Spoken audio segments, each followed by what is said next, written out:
没错，我很嚣张吗？算你倒霉。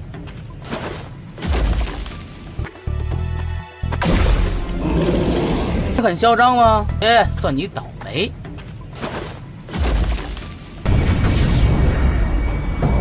不这么做，先解决这些楼。何谓计？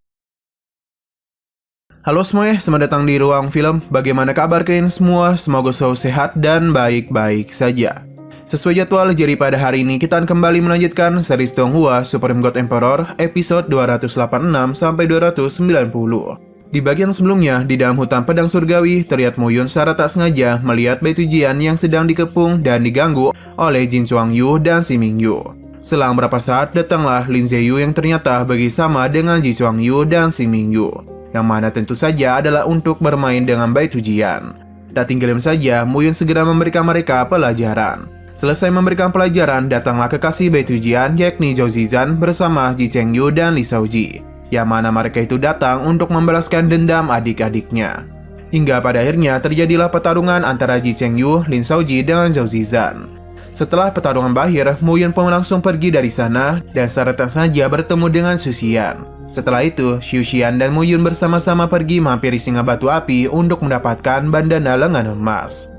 Scene berlanjut di dalam hutan pedang surgawi, terlihat Muyun dan Xu Xian yang sedang berhadapan dengan dua singa batu api hijau. Masing-masing dari dua singa batu api hijau itu mengejar Muyun dan Xu Xian hingga mereka berdua terpisah.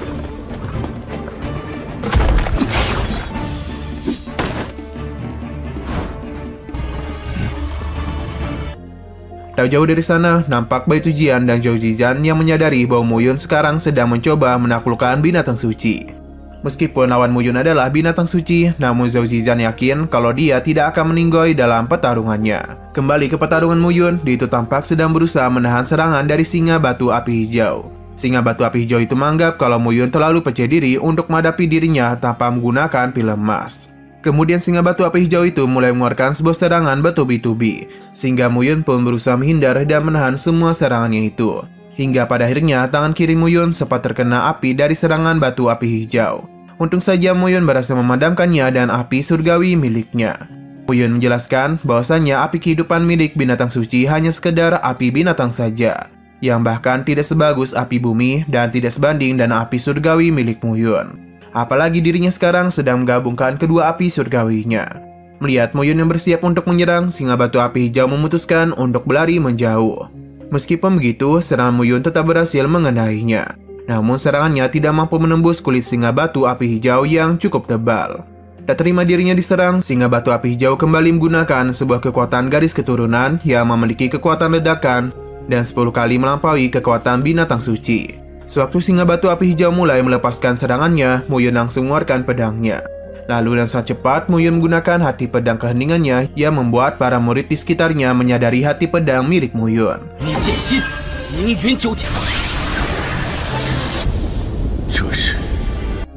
Tak hanya murid-murid di dalam hutan pedang surgawi, Dian Wuji yang menyaksikan hati pedang milik Muyun melalui sebuah cermin menjadi sangat terkejut. Dian Wuji mengaku tak menyangka kalau Gunung Pedang Surgawi memiliki seorang murid yang telah memahami hati pedang. Pada awalnya, Dian Wuji menganggap kalau hati pedang barusan digunakan oleh Xu Qian. Lantas, Si langsung mengatakan kalau hati pedang itu adalah milik Muyun. Si memberitahu bahwasanya Muyun sudah lama memahami hati pedang, namun dia tidak pernah mau mengungkapkannya. 大杀四方，现在倒是自己暴露了，就是他呀！好吧，算了。 Kembali ke dalam hutan pedang surgawi, walaupun Muyun telah menggunakan hati pedangnya, tetapi serangannya tak berhasil menembus pertahanan dari singa batu api hijau. Sehingga Muyun mulai berencana akan menggunakan teknik air demi melawan atribut api milik singa batu api hijau. Tanpa berlama-lama lagi, Muyun langsung mengeluarkan sebuah roh air berupa naga, yaitu bernama Heyu Yinsui. Lantas Heyu Yinsui pun langsung bergegas menangkap singa batu api hijau hingga membuat singa batu api hijau itu tumbang dalam sekejap. 很嚣张吗？算你倒霉。 Tak jauh dari sana terlihat Xu Qian yang sedang kewalahan berhadapan dengan singa batu api hijau. Pada saat itu singa batu api hijau bercerita kalau Dian Wuji adalah sosok yang sangatlah kuat, sekaligus orang yang mengurung singa batu api hijau di dalam hutan pedang surgawi. Xiu Qian kemudian nampak sedang mengeluarkan sebuah pil emas yang dapat menaklukkan singa batu api hijau.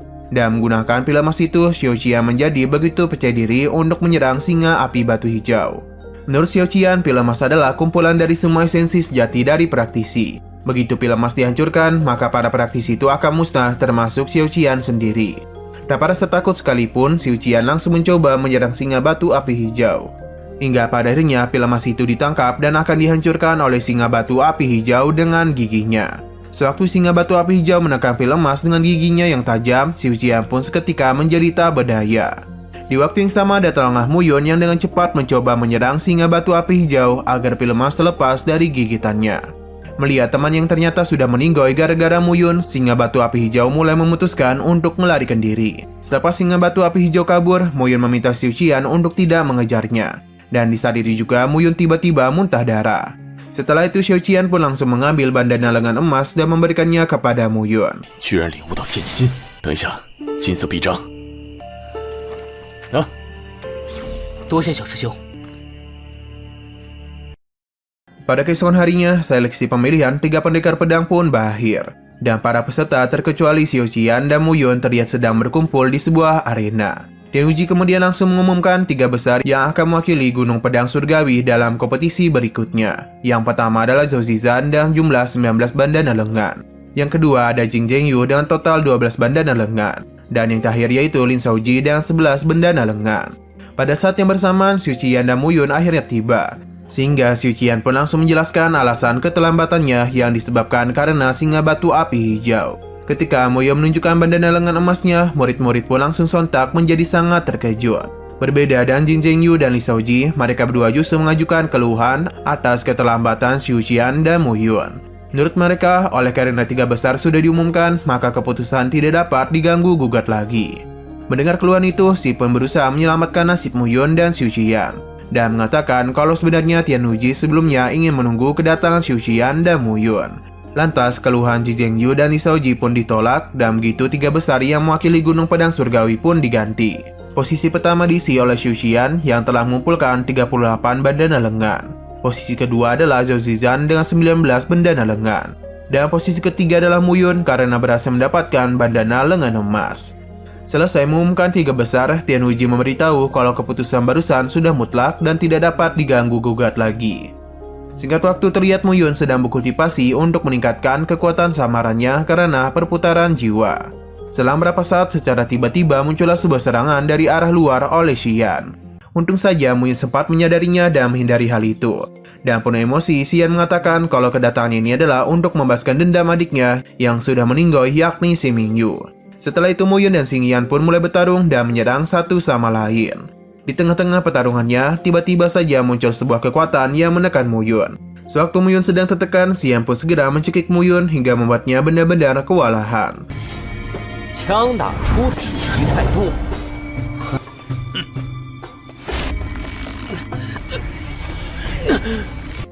Pada saat juga secara mengejutkan muncullah sebuah kekuatan dari gulungan Jushian yang membuat Xian melepaskan cekikannya. Merasa sebuah kekuatan dari gulungan Jushian, Mu Yun pun menjadi gembira karena dia sudah lama tak merasakannya.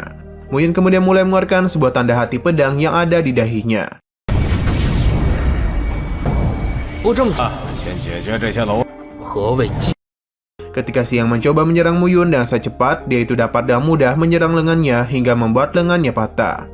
Lin Shaoji dan Jing Zhengyu yang melihat kejadian itu menjadi sangat bergetar ketakutan dan merasa tak menyangka kalau Mu Yun dapat mematahkan lengan Xian hanya dalam satu gerakan saja. Saking takutnya, Lin Shaoji justru secara tak sengaja melepaskan sebuah serangan kepada Mu Yun. Sehingga Mu Yun pun langsung membalas mereka dengan satu tebasan pedangnya.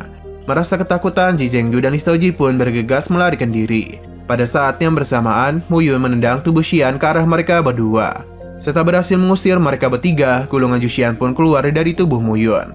Sambil memberitahu kalau penyatuan 3 teknik dan kombinasi dengan 2 serangan pembunuh dari hati pedang keheningan serta 5 esensi roh akan menghasilkan serangan yang sangat kuat. Meskipun begitu, dengan tubuh Mu Yun sekarang yang sudah mencapai ranah perih akan membuat Mu Yun merasa kesulitan untuk mendapatkan sebuah pencapaian di masa depan.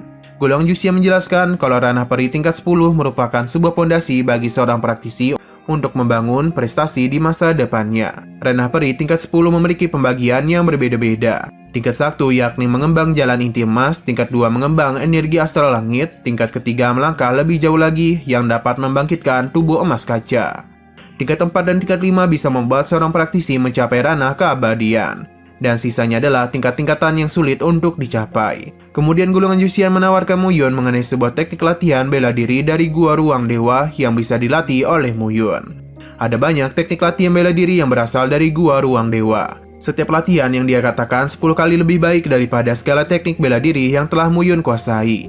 Teknik bela diri yang ingin diberikan oleh Gulungan Juxian kepada Muyun adalah 9 esensi pengumpulan energi langit. Teknik itu memerlukan tubuh sebagai pondasi agar bisa mengarahkan 9 energi esensi primordial. Di tubuh Muyun sekarang sudah memiliki 6 jenis yaitu emas, kayu, air, api, dan tanah. Ditambah dengan guntur sejati dan petir ungu. Juga esensi darah yang diserap oleh Muyun dari Su Xiao. Dengan kata lain, total yang dimiliki oleh Muyun sekarang adalah 8. Dan esensi terakhir yang diperlukan oleh Muyun agar memiliki 9 energi esensi adalah Gulungan Juxian. Kemudian Gulungan Juxian memerintahkan Muyun agar segera menggunakan 9 esensi pengumpulan energi langit untuk memadatkan energi suci. Setelah Muyun menuruti perintah Gulungan Juxian, seketika tubuh Muyun merasa kesakitan. Karena setiap kekuatannya terasa seperti mencabik-cabik tubuh Muyun dari dalam. Gulungan Juxian kemudian memberitahu kalau ia juga akan memberikan teknik 9 elemen pengumpulan cuaca kepada Muyun. Scene kemudian beralih dengan memperlihatkan Si yang sedang berjalan santai menuju aula. Selang beberapa saat, dan saat mengejutkan terjadilah sebuah ledakan yang sangat besar di tempat aula milik Si. Melihat hal demikian, Si menjadi sangat terkejut dan bergegas terbang menuju aulanya. Sampai di sana, terlihat aula milik Si telah hancur lebur tanpa ada yang tersisa. Dan juga tampak Muyun yang sedang terduduk dan ekspresi yang kebingungan. Sontak Si menjadi sangat marah dengan Muyun karena kehilangan barang-barangnya seperti lukisan-lukisan dan ramuannya. Tak hanya kehilangan aulanya saja, pada waktu itu secara tiba-tiba formasi pelindungnya juga lenyap. Di waktu yang sama, Gulungan Juxian menyuruh Muyun agar terus mempraktikkan teknik 9 esensi pengumpulan energi langitnya setiap hari. Hanya dalam melakukan hal itulah Muyun dapat membuat kekuatan Gulungan Juxian terkumpul. Dan begitu Gulungan Juxian bisa terus membantu Muyun di saat kritis. Selain itu, Gulungan Juxian mengingatkan bahwasanya 9 esensi pengumpulan energi langit akan semakin kuat jika Muyun dapat menyerap 9 elemen. Ia juga memberitahu kalau energi dari 9 elemen milik Muyun jauh lebih kuat daripada energi sejati.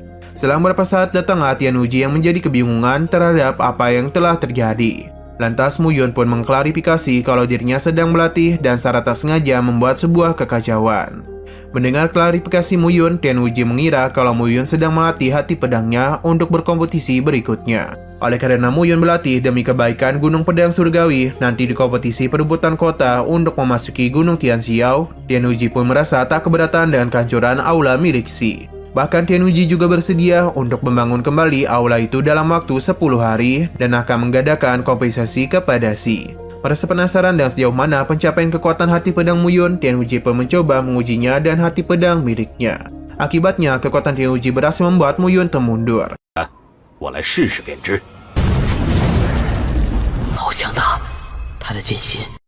Hati pedang milik Tianwuji mencapai 70%, sedangkan Muyun masih berada di 30%. Sebelum pergi, Tianwuji menyuruh Muyun untuk banyak beristirahat, karena kompetisi untuk merebutkan kota di Gunung Tianxuan akan dihadiri oleh 7 sekte, dan akan dimulai dalam beberapa hari ke depan.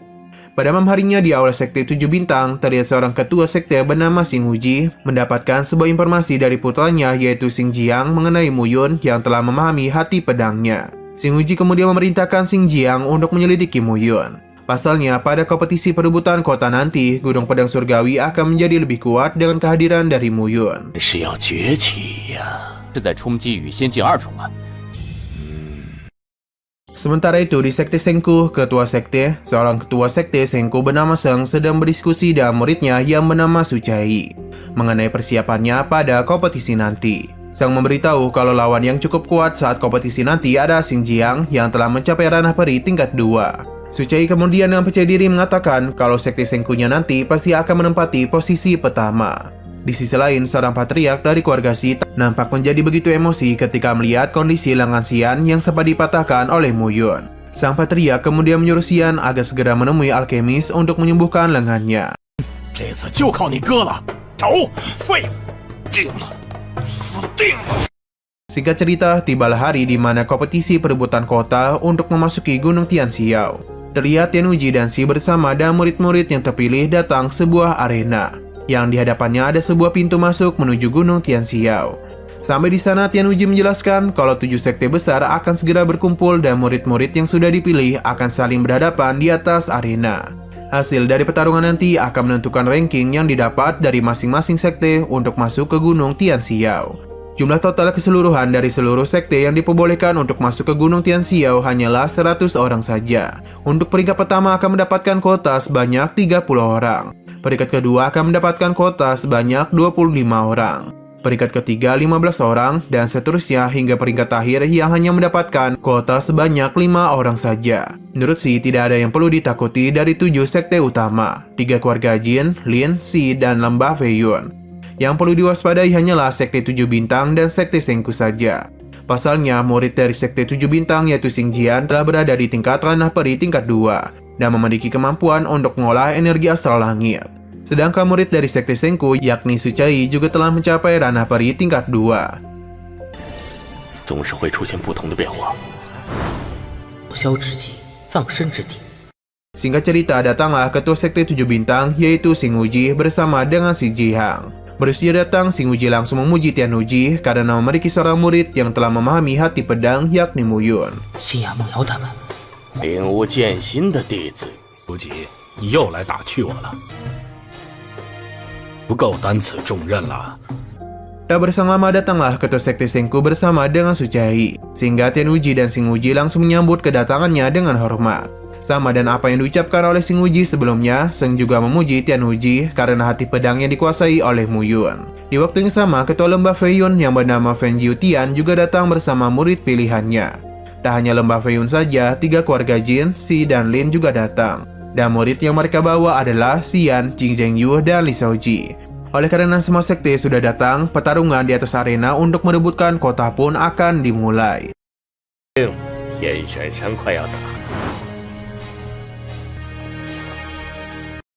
Ketika semua orang sedang bersiap untuk bertarung dan memasuki arena secara bergantian, Muyun justru hanya bersantai-santai saja. Beberapa saat kemudian, pertandingan pertama pun telah dimulai dan berhasil dimenangkan oleh Sucian. Pada pertandingan kedua yang terjadi dengan sangat singkat, berhasil dimenangkan oleh Xing Jihang. Hingga padarnya, pertarungan Muyun pun dimulai. Kali ini Muyun akan berhadapan dengan Xian. Lantas Muyun dan Xian langsung memasuki arena. Baru saja Xian melepaskan sebuah tinju kepada Muyun, secara mengejutkan Muyun justru menyerah dan mengaku kalah. Sontak tindakan itu membuat Xian dan semua orang menjadi sangat amat terkejut. Nah, sayang sekali episode pada hari ini harus bersambung dulu. Oke, sekian dulu pada video kali ini. Untuk video selanjutnya akan segera hadir. Jadi bagi kalian yang ingin mengikuti series ini, langsung saja klik subscribe dan aktifkan loncengnya. Terima kasih yang sudah menonton video sampai habis. Jika ingin suka pada video ini, klik like dan share ke teman-teman kalian tentang channel ini. Dan ditunggu aja kelanjutannya. Oke, sampai jumpa di video selanjutnya.